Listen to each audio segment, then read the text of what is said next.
Hello and welcome to How to Be a MoneyMagpie podcast. I'm money expert Jasmine Birtles, the founder of moneymagpie.com. And I'm Annie Thorpe, and I'm the content editor for moneymagpie.com. And in this episode of our new podcast series, How to Be a Money Magpie, we're looking at our favourite subject, which is how to make money, not just save it. And if you've looked around the Money Magpie website, you'll have seen that we believe that everyone can make money, whatever their situation. And today we're looking at how disabled people can succeed as freelancers. We're delighted to be joined by Liz Johnson, a Paralympic swimmer holding a gold, silver and bronze medal. And she has a truly inspiring story, losing her mother days before she went to the Beijing Olympics, where she went on to win gold. And her unstoppable enthusiasm, energy and resilience makes her an excellent motivational speaker. And we're delighted to welcome the amazing Liz on the show. Hello, Liz. Hello, thank you for having me. So the Ability People, Liz, this is a kind of consultancy that you've set up, is it, for companies to understand how to make the most of potential workers who are disabled? Yeah, so ultimately we set up the Ability People with the goal of normalizing difference within the workplace and ultimately creating more meaningful employment opportunities for those with disabilities. And actually we started out, my co-founder, he worked in recruitment for over 30 years and he's leading in that field, and he came at the issue. He had the same problems as I did in that not understanding why there weren't more people with disabilities in roles that they were capable of doing that they wanted to do. He couldn't find them in the talent pool, and he was like, why is that? So he was frustrated from that angle, and I was frustrated that people weren't getting a fair go. So initially when we set up the Ability People, we came at it from a very much a recruitment angle, looking if that was where the problems were laying. But actually what we realized, it was the lack of understanding and exposure to disability that was causing the obstacles and the barriers. But so are you saying that disabled people are actually not going for jobs that they could and should do, really? Are they stopping themselves at the first hurdle? No, it's twofold, actually. The problem is a lot of people with disabilities have had such negative experiences of recruitment processes or recruitment organizations that, yes, they've stopped using that traditional method. So there is that element of it. But also, there's all the organizations themselves often have a very much computer says no process, even though at face value it will look quite inclusive.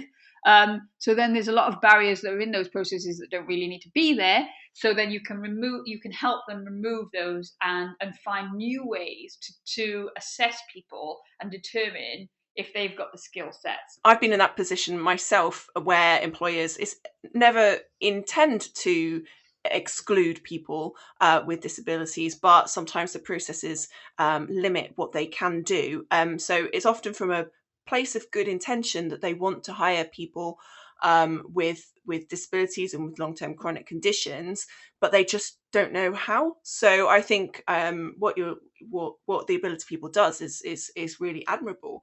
So I'm really interested in how you used your experience as an athlete to move across into the corporate world. What sort of skills did you use? So I think fundamentally, being an athlete gives you so many transferable skills, and then that coupled with the fact that my degree was in business management, I specialized in finance, because ultimately being an athlete always runs its course, and there will always be a day where that is no longer your primary aim or your job or whatever. And so I always knew that I was going to have a second career, so to speak. But I think being an athlete, it's a business in itself, because you are responsible for so much. So you have to work with others. You have to use a lot of trial and error. As being somebody with a disability, not just an athlete, but actually you navigate life every single day, problem solving and figuring out new ways of doing things and looking at who's best positioned to help you, or reading up on certain things that are going to make it optimize your performance. So all of those things I did as an athlete and as a person with a disability, because you're existing in a world that isn't fundamentally set up for you. You're essentially a square peg trying to fit in a round hole. I think what my Paralympic career did most for me was gave me a platform that people would listen. That's helpful. And in fact, that leads us on to, if you like, the main thrust of this podcast, which is specifically to help people who have disabilities or long-term chronic problems to work out how they can get employment, and particularly how they can set up on their own. So what would your main pieces of advice be? Firstly, let's say for people who are looking to get a job, what if you are disabled, if you have some issues, what are the best ways to approach it now so that you don't just give up at the first hurdle? Well, I think the biggest lesson that I've learned through life is actually you don't need to apologize for who you are. And like we are all unique, and actually that is a strength. And so don't let anybody else make you feel not worthy because you don't fit their idea of what people should look like or how people should act and behave. And so that's the fundamental thing that should go at the top of anything you do, because I've noticed, like, I even me, like, somebody will ask me what's wrong with me, and actually I'm like, well, there's nothing wrong with me, but like, or how I ended up, what it is that my disability is, or all these different things, and I guess would just answer them, and actually over time I'm like, it's none of your business. So like, you don't have to apologize ever for who you are, because quite often, again, when I'm doing something and it looks a bit awkward, I'll say sorry for making the other person feel awkward. And I'm like, actually, no, like, that's your problem, not mine. So fundamentally, don't let other people dim your light. Know that you are completely worthy of an opportunity and you have the capable skills. And then literally write down the positives and your strengths. And don't diminish any of them, and don't undervalue anything about you. And actually, it might be that you don't have the confidence to fight, like, or become vocal, but at the same time, don't accept not being given a fair go. So I would say, first and foremost, always remember that you're worthy, and then secondly, make a list of your strengths, and then pair them up with what that enables you to do. Following on from that, what about setting up on your own as a freelancer? Because I'm guessing that for many people with disabilities, that could be actually a better way to go about things, because you run your own ship. Do you find that? And if so, what are the best ways to start off as a freelancer? Yeah, absolutely. As a freelancer, you just have the control over your timings, your energy output when you do things, and just there's that whole control of controllables is a lot easier when, like you said, you're running your own ship or you're your own boss. And I think, again, it links back to your previous question about making a list of your strengths and making a list of what you've got to offer. They're the two things.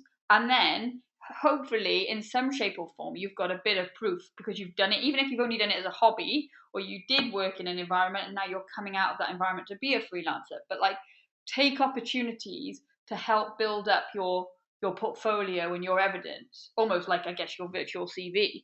But know that it's okay to work for yourself. And yes, it will be different and it will be scary because you don't have that security of maybe that regular income or that employer to be around you. But actually what you do have is freedom and enabling power. And actually that's why we set up the Podium platform, because we wanted somewhere that organizations who were looking to embrace authentic inclusion and have a more diverse workforce knew where they could go to find freelancers with disabilities. And we wanted somewhere where the freelancer with a disability could sign up, list their skills, list opportunities, and match up with these opportunities in the comfort of knowing that the organization that they are potentially matching with has already taken that first step and knows that you have an impairment of some kind or a difficulty, and is open and willing to being like that. And actually it's a space where if you then decide to engage further and divulge more information, fine. But if you don't need to, because as long as you are listing on there skills that you have and things that you are capable of doing, then actually nothing else really matters. Annie, you are in this situation. You are a worker, you're freelancer with a disability. What do you feel listening to what Liz has just been saying? I definitely think that the environment has changed a lot more than when I first started out my career. I was made redundant several times, or I had to leave jobs because employers weren't necessarily willing or didn't think that they were able to make adaptations, which could be something really simple like flexible hours. So one of my conditions is that I have fibromyalgia, which means if someone bumps into me, it's really painful. It's like someone's given you a dead arm, even if they've just brushed past you. So you don't really want to be standing on a busy, crowded underground tube at rush hour. But a lot of employers at the time insisted, no, you must be in at 9 and you must leave at 5. I think that the recent changes with everyone going into lockdown and many more people working from home has shown a lot of employers that there are very simple ways that they can accommodate people with disabilities, such as working from home or flexible hours. But in terms of being a freelancer, I've been fully freelance for nearly 3 years now, and it's the best thing that I've done for my own health and my own career. I feel the flexible time is brilliant. I can spread everything out over 7 days a week because there's no rule that you have to work Monday to Friday. So I can choose to work when I want to. And because of the work that I do, obviously I'm an editor and I'm a writer, so I can do everything remotely from home, which means that I don't have to go into offices and I don't have to figure out if a workplace is accessible for me, because I've got it all set up at home. And it took a long time to get to this point, but now it's a secondary thing. I'm not a disabled freelancer. I am a freelancer who happens to have health conditions that affect some things. But like Liz was saying, it's a problem-solving attitude that I think a lot of employers miss out on. And that's why a lot of us go freelance. Good point. And Liz, do you feel? I mean, finally, as Annie says, being a freelancer has given her the freedom that she wouldn't have had in a job necessarily. Maybe a bit more now than before. So, would you recommend that disabled people should actually look towards freelancing more than getting an actual job? I think Annie made some really good points, and when the point she made about being a freelancer who happens to have a disability, I make that point all the time when I'm talking about being a Paralympian. Like 25 years ago, if you had a disability and you could do sport, then people were really grateful for that. And when they watched the Paralympics, they saw a disabled person trying to do sport. Whereas actually now everybody knows that a Paralympian is an elite athlete who happens to have a disability. So Annie made that point really well, and it's true of everything, which again is why we set up the ability people. But again, what we want is a world where people have choice. And I think the pandemic has made people realize that it is possible to work from home effectively. Again, not everybody loves it, but again, that's where the element of choice comes in, because yes, it's not an easier way, it's just a less exhausting way actually of being able to build up your portfolio and have meaningful employment, and it not become all consuming, because the majority of the population, they go to work in some shape or form so that they can pay their bills and live their life. Whereas quite often what happens with people with disabilities, as Annie pointed out, if you get in the tube or like all of those things, is actually you living to work and prove that you're capable in that environment. So freelancing is a brilliant way to enable a holistic approach. And I think the issue previously has been that we are programmed to judge on what we can see. And like 70% of disabilities are invisible. So if you're trying to speak to an employer to ask them if you can do it a bit differently, or different times of the day, they're like, well, why? Why would you need to do that? But actually, not everybody's at a point where they want to divulge their medical history, and nor should they have to.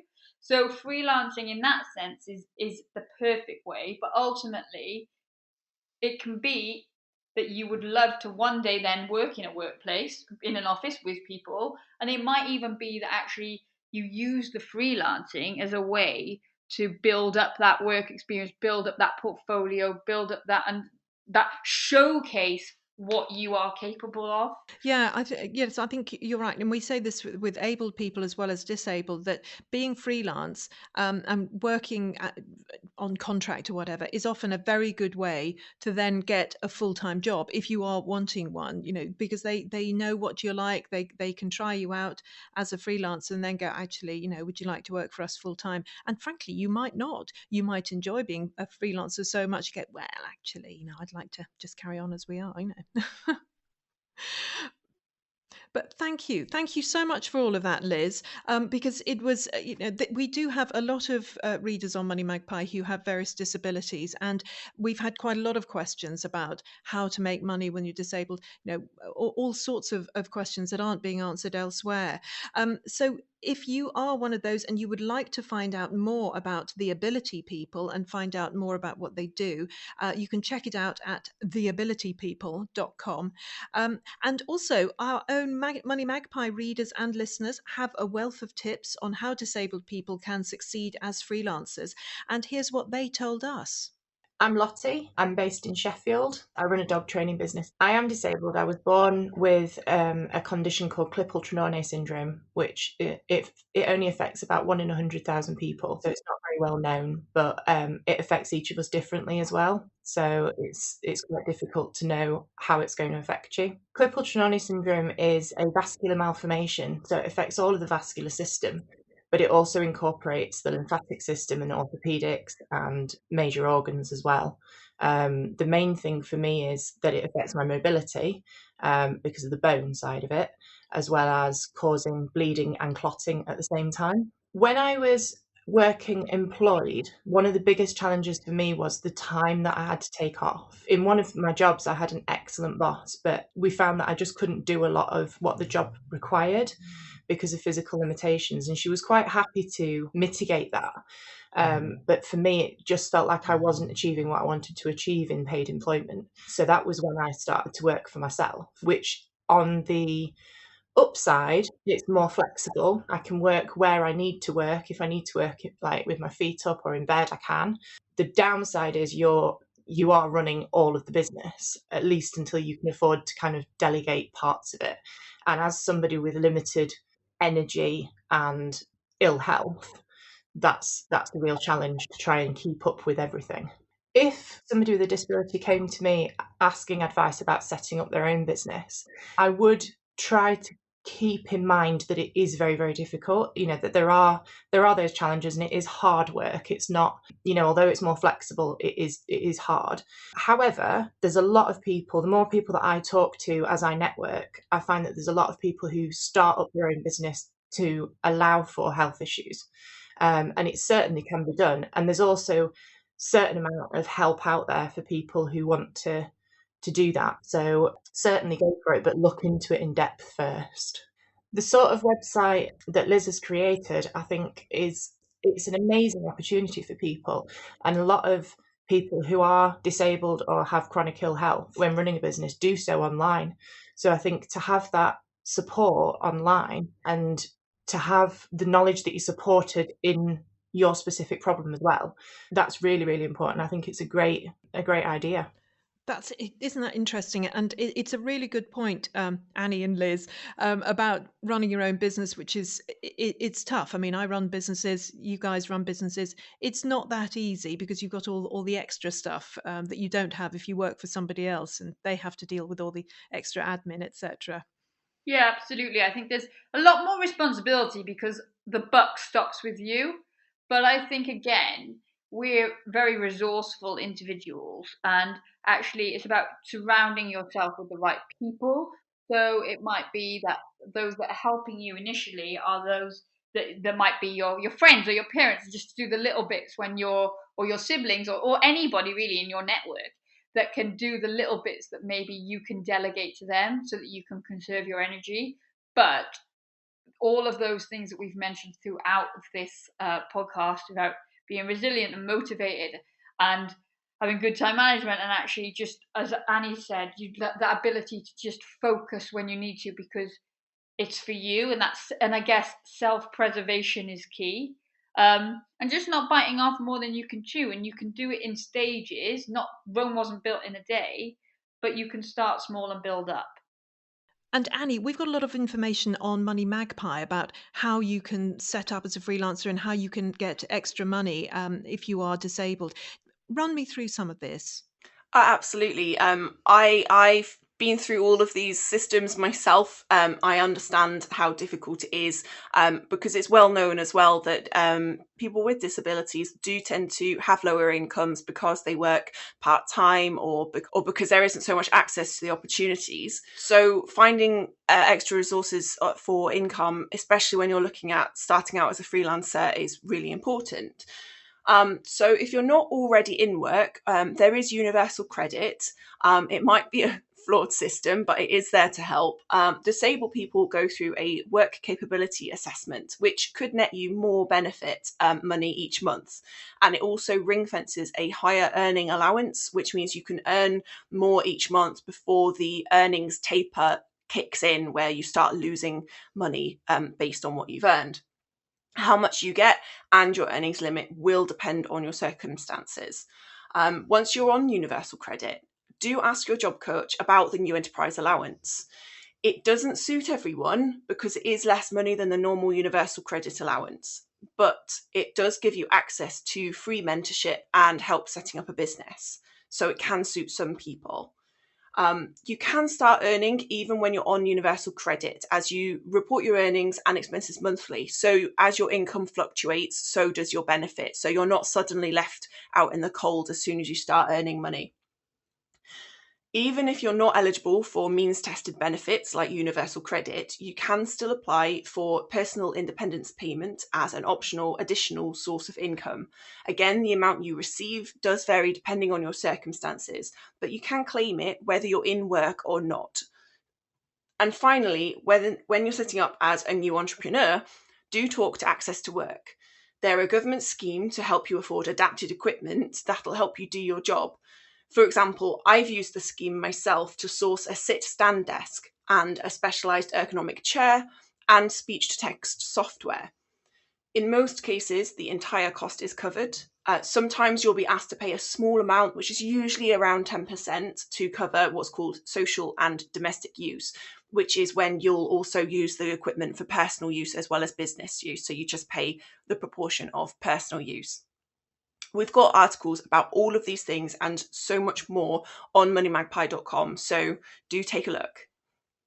Yeah, we have an actual section actually for people with disabilities. If you look at the top right-hand corner of the homepage on MoneyMagpie, you'll see there are different sections. There's over 50s, there's parents, there's self-employed, and there's disabled. So click on that. And that's your lot from us today. Don't forget to follow us on Twitter and Instagram, and our handle is, of course, MoneyMagpie.